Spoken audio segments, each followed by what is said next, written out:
मुख्यमंत्री हिमंत बिश्व शर्मा ने पंचायत चुनाव में भाजपा के पक्ष में मतदान करने की अपील की।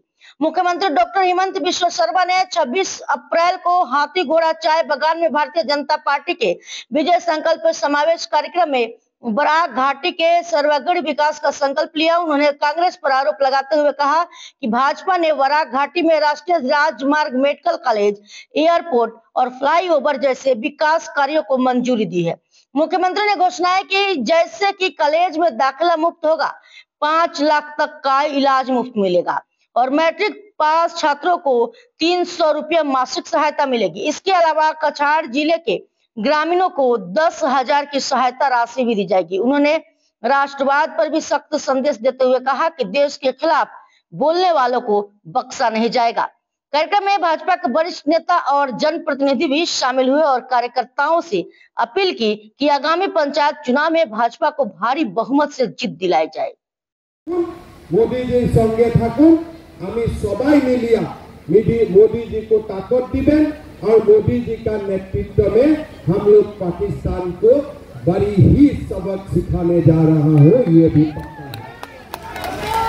भाइयों और बहनों, चुनाव भी है ये महीना 2 तारीख, 3 तारीख चुनाव है।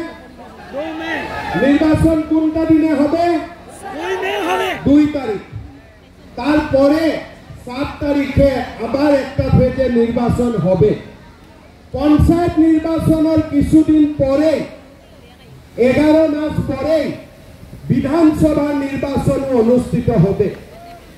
এই সাল এই বছরটা আমার জন্য বড় ইম্পর্টেন্ট বছর। এই সাল আমরা সজাগ থাকতে হবে, আমরা সবাই মিলিয়ে মোদিজি বিজেপির সঙ্গে থাকতে হবে। কেন?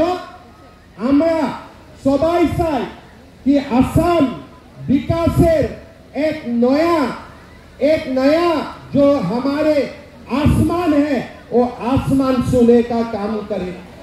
भाइयों और बहनों, आप लोग थोड़ा याद कीजिए, आपनारा एक बार चिंता करें बीजेपीर आगे आसामे कार सरकार छिलो? कांग्रेसेर सरकार ছিলাম কি না? कांग्रेसेर सरकार। তরুণ গগৈ কতদিন মুখ্যমন্ত্রী থাকছেন? 15 বছর। কতদিন? 15 বছর। তার আগে হিতেশ্বর শইকিয়া, শরৎ সিংহা আসামে 55-60 সাল খালি কংগ্রেসের শাসন চলছিল। বিজেপির কতদিন হয়েছে? 5 বছর। সোনোয়াল সরকার और आमरा सरकार 10 मई तारीखे 4 साल होबे, 9 साल। ये 9 साल में क्या हुआ? 14 साल का बाद क्या हुआ इसका बारे में तो मैं बताऊंगा, लेकिन पहले आप लोग बोलिए कांग्रेस का समय में 15 साल में क्या हुए थे?